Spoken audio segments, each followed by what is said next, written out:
నమస్కారం, బే న్యూస్ కి స్వాగతం. నేను మీ మహంతి. ముందుగా ఈనాటి ముఖ్యాంశాలు.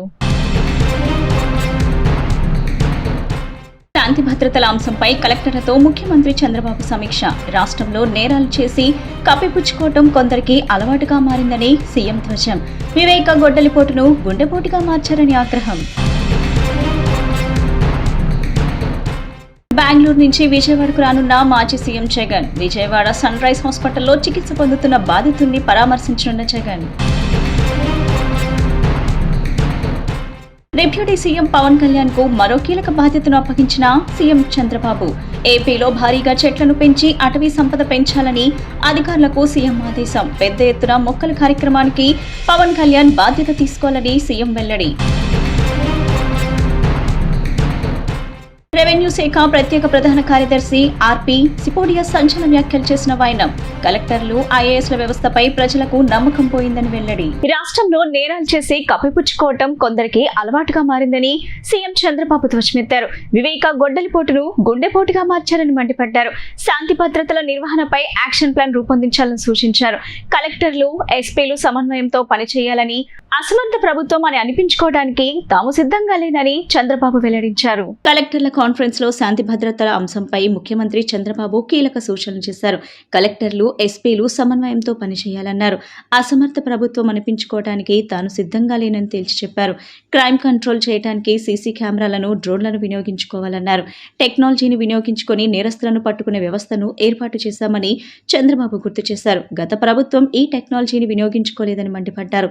కేసులు పెట్టడానికి, వేధించడానికి గత ప్రభుత్వం పోలీస్ వ్యవస్థను వాడుకుందని దుయ్యబట్టారు. తాను రౌడీజం చూశానని, నక్సలిజం చూశానని, ఫ్యాక్షనిజం చూశానని, తనకేం భయం లేదని స్పష్టం చేశారు. గంజాయి మత్తులో క్షణికావేశంలో నేరాలకు పాల్పడుతున్నారని, దీన్ని కంట్రోల్ చేయాలని సూచించారు. ఉత్పత్తి చేస్తున్న, విక్రయిస్తున్న హాట్స్పాట్లపై దృష్టి పెట్టాలని పోలీసులకు ఆదేశిస్తున్నారు.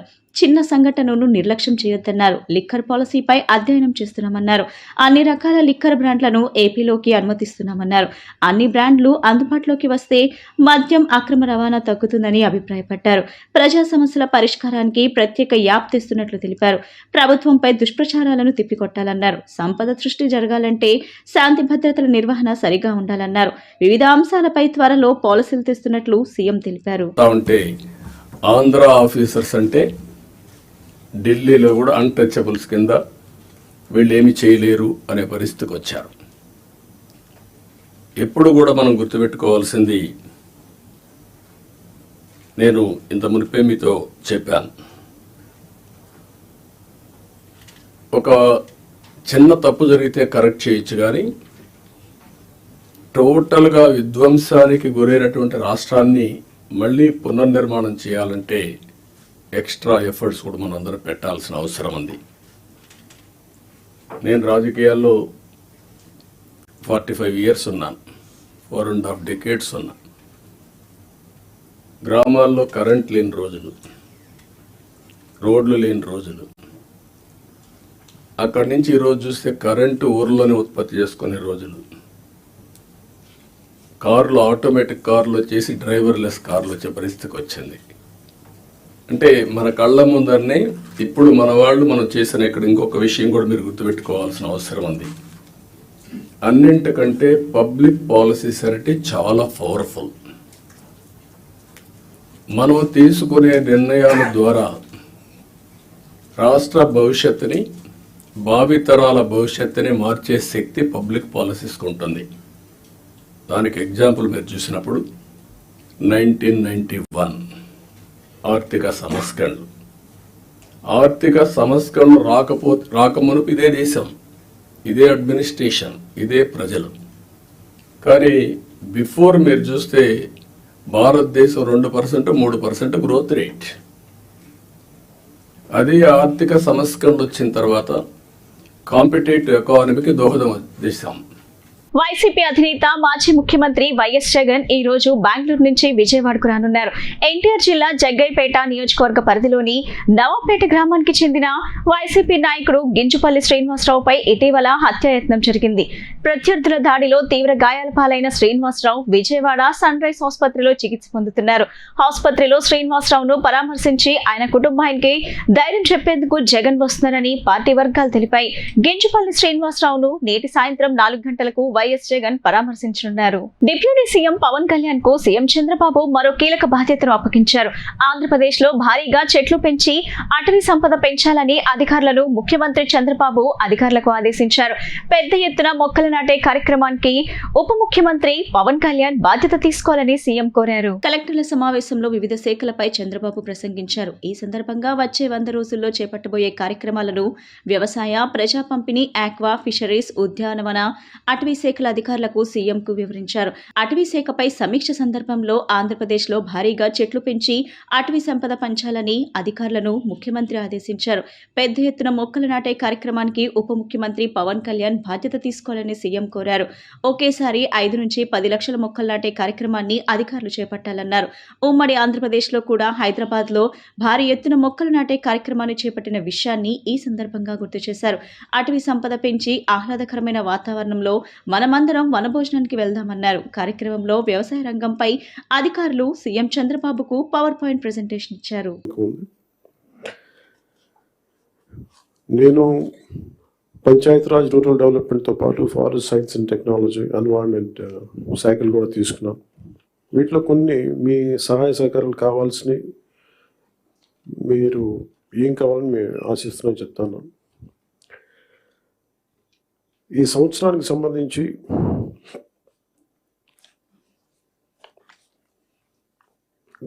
ఒకే రోజు రాష్ట్రం మొత్తం మీద ఇలాంటి ఎవరు చేయని విధంగా ఒక బృహత్తరమైన కార్యక్రమాన్ని చేపట్టబోతున్నాం. ఒకే రోజు రాష్ట్రం మొత్తం మీద 13,326 గ్రామ పంచాయతీల్లో ఉపాధి హామీ పథకానికి సంబంధించి రాష్ట్ర చరిత్రలో ఇప్పటివరకు ఎవరు చేయని విధంగా చిత్తశుద్ధితో గ్రామ సభలను ఏర్పాటు చేసి గ్రామ సభ రెజల్యూషన్స్ చేయడం జరుగుతుంది. ఇది గ్రామ పంచాయతీలని బలోపేతం చేసే దిశగా మా కూటమి ప్రభుత్వం అడుగులు వేస్తుండటానికి మొట్టమొదటి మహత్కార్యమే ఇందుకు నిదర్శనం. 2014-19 మధ్యకాలంలో సుమారు 10,000 గ్రామాల్లో ప్రారంభించిన సాలిడ్ వేస్ట్ మేనేజ్మెంట్ ప్రోగ్రామ్ని ముందుకు తీసుకెళ్లాల్సిన అవసరం ఉంది. అలాగే పైలట్ బేసిస్లో పిఠాపురం నియోజకవర్గంలో ఇన్నోవేటివ్ ప్రాక్టీసెస్తో ప్రవేశపెట్టబోతున్నాం. గ్రే వాటర్ మేనేజ్మెంట్ మెథడ్ ద్వారా లిక్విడ్ వేస్ట్ మేనేజ్మెంట్ని ప్రాపర్గా డిస్పోజ్ చేయడంలో ఒక ప్రాధాన్యత ఇవ్వబడుతుంది.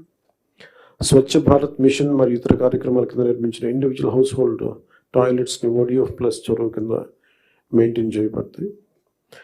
అలాగే హౌస్ హోల్డ్ లెవెల్లో సీనియర్ ఐఏఎస్ అధికారి రెవెన్యూ శాఖ ప్రత్యేక ప్రధాన కార్యదర్శి ఆర్పి సిపోడియా సంచలన వ్యాఖ్యలు చేశారు.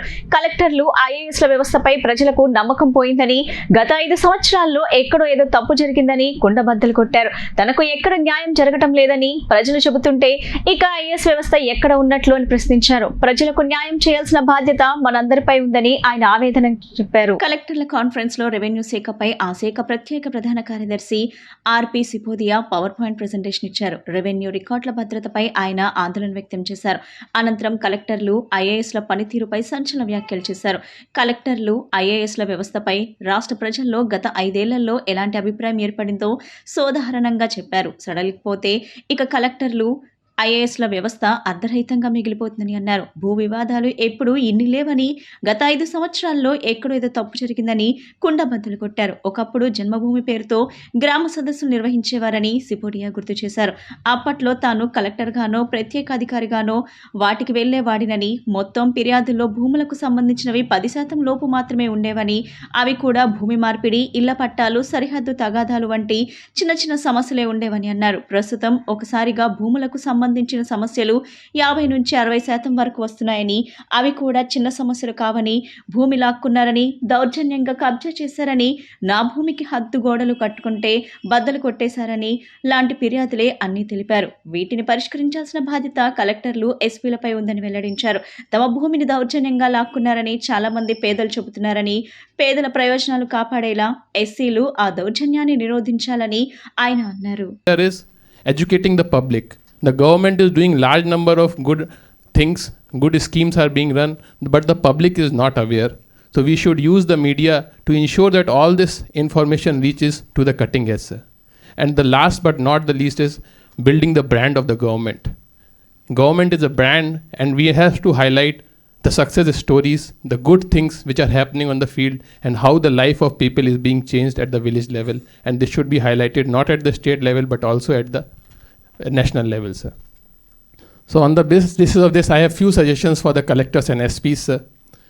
Sir, we need to first at the district level create a full-fledged media and event monitoring team, sir. It cannot be an ad hoc team, sir. I think, sir, the collector or the SP should put his best person as in charge of this team, sir. This team should 24/7, it should get feedback on the things which are తనకు వ్యక్తిగత భద్రత తగ్గించారని సీఎంగా ఉన్నప్పటి సెక్యూరిటీని ఇవ్వాలంటూ మాజీ CM YCP అధినేత Jaganmohan Reddy AP హైకోర్టులో petition దాఖలు చేసిన నేపథ్యంలో ఆంధ్రప్రదేశ్ పోలీస్ శాఖ స్పందించింది. ప్రస్తుతం ఆయనకు Z+ సెక్యూరిటీ కొనసాగుతుంది. భద్రత తగ్గించారనే వాదనలో నిజం లేదని రాష్ట్ర పోలీస్ శాఖ ప్రభుత్వ వర్గాలు చెబుతున్నాయి.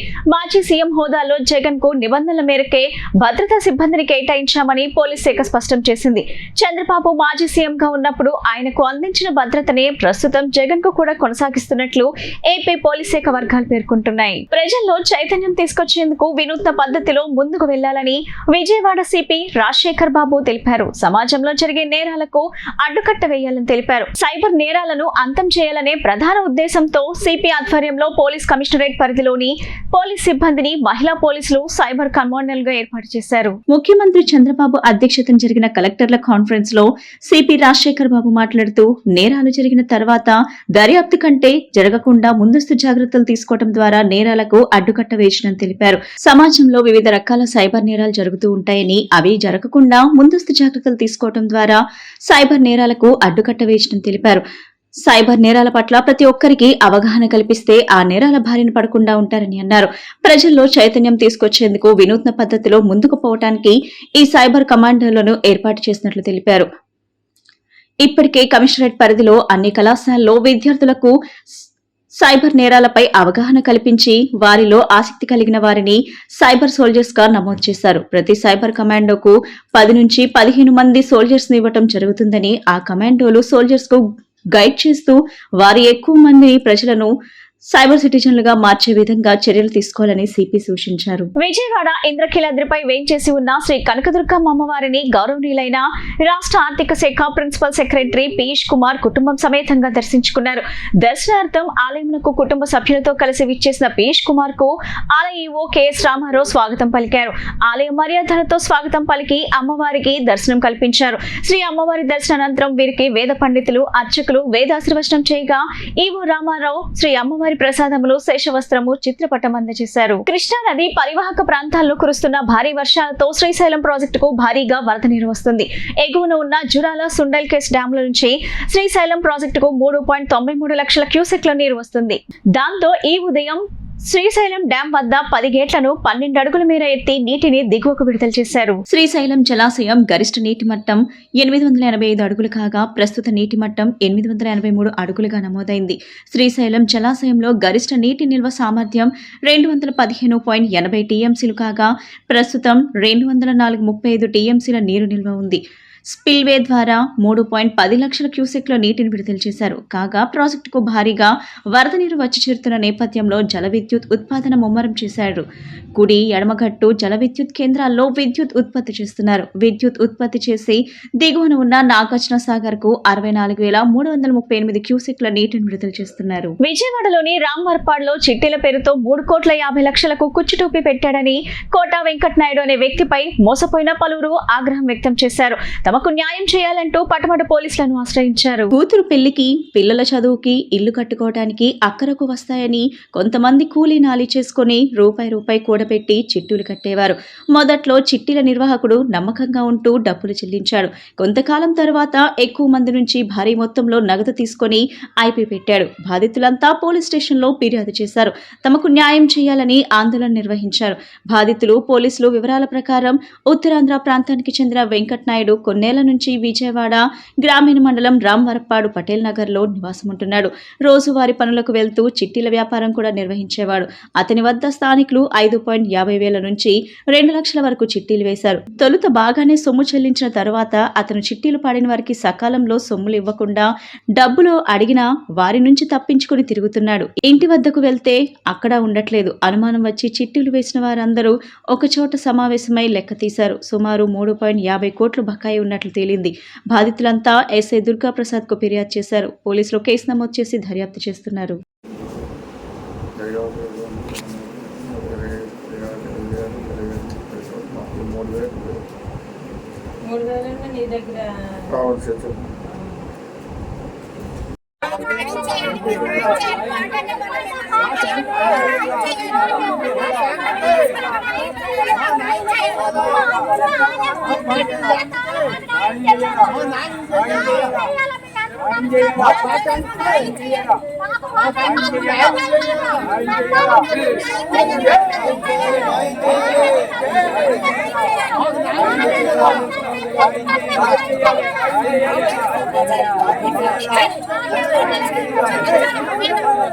యువకుల్లో నైతిక పెంచి వారి శక్తి సామర్థ్యాలు దేశాభివృద్ధికి ఉపయోగపడేలా వారిని తీర్చిదిద్దడానికి కృషి చేసే యువ సంస్థ ఐడియల్ యూత్ మూవ్మెంట్. దీని ద్వారా యువత పౌరుల్లో భారత రాజ్యాంగ విలువలను ప్రోత్సహించడానికి రాష్ట్ర వ్యాప్తంగా 10 రోజుల ప్రచారాన్ని ప్రారంభిస్తుందని, ప్రతి ఒక్కరూ భాగస్వామ్యులు కావాలని రాష్ట్ర అధ్యక్షులు కలీముల్లా ఖాన్ పిలుపునిచ్చారు. దేశ ప్రగతికి సహకరించేలా యువతను ప్రోత్సహించడం ఐవైఏఎం ఉద్యమం లక్ష్యమన్నారు. గాంధీనగర్ ప్రెస్ క్లబ్ లో ఐడియల్ యూత్ మూవ్మెంట్ ప్రచార పోస్టర్ విడుదల చేశారు. అనంతరం రాష్ట్ర అధ్యక్షులు కలీముల్లా ఖాన్ మాట్లాడుతూ ఐవైఏఎం రాష్ట్ర వ్యాప్తంగా స్వాతంత్ర దినోత్సవాన్ని పురస్కరించుకొని రాజ్యాంగం ప్రవేశిక ప్రారంభపు పదాలను ఉద్యమ శిక్షిగా తీసుకుని 10 రోజుల ప్రచారానికి నాంది పలికిందన్నారు. భారతదేశ పౌరుల మధ్య సోదరభావం, నిజాయితీ పెంపొందించడం, యువతరంలో నైతిక విలువలను తీర్చిదిద్దడం, దేశ ప్రగతికి సహకరించేలా యువతను ప్రోత్సహించడం ఈ ఉద్యమం లక్ష్యమన్నారు.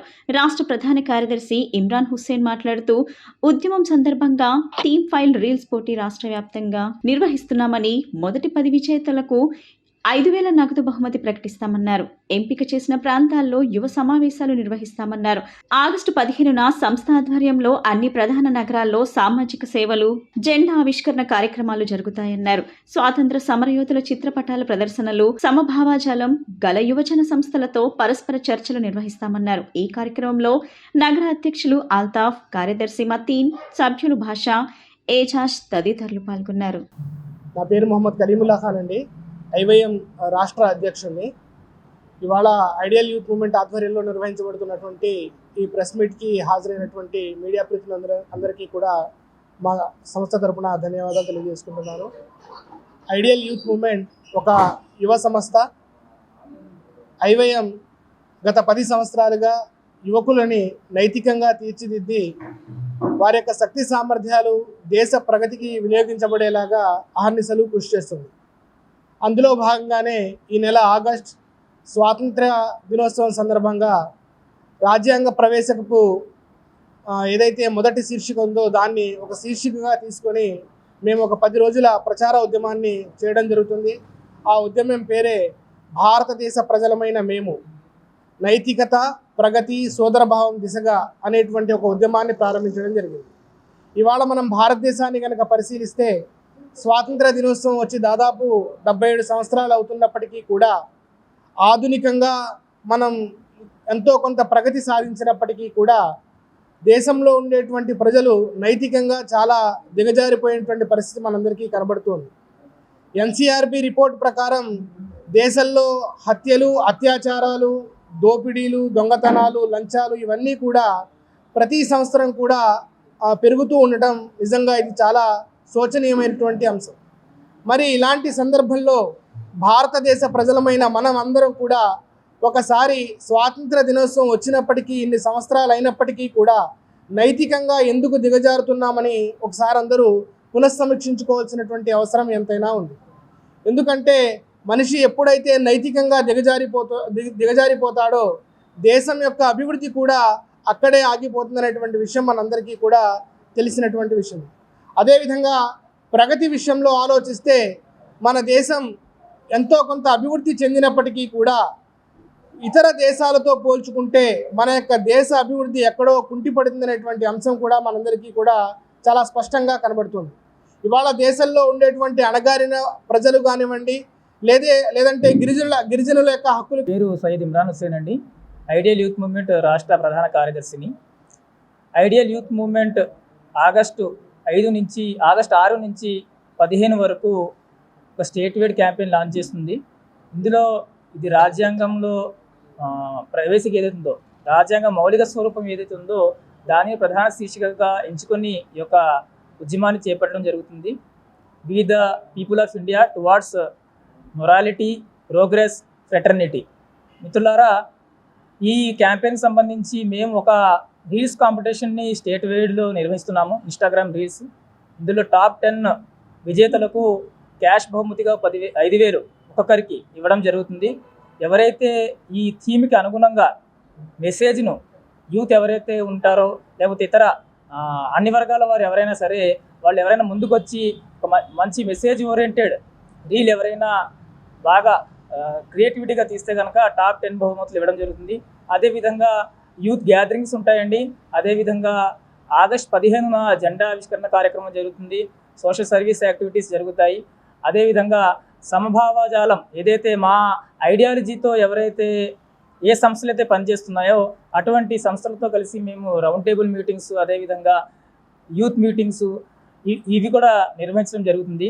ఇది సంక్షిప్తంగా ఈ 1 వీక్ జరిగే యాక్టివిటీస్ అండి. అదేవిధంగా ప్రత్యేకంగా స్వాతంత్ర సమరయోధుల చిత్రపటాల ప్రదర్శన. వార్తలు ముగించే ముందు ముఖ్యాంశాలు మరోసారి.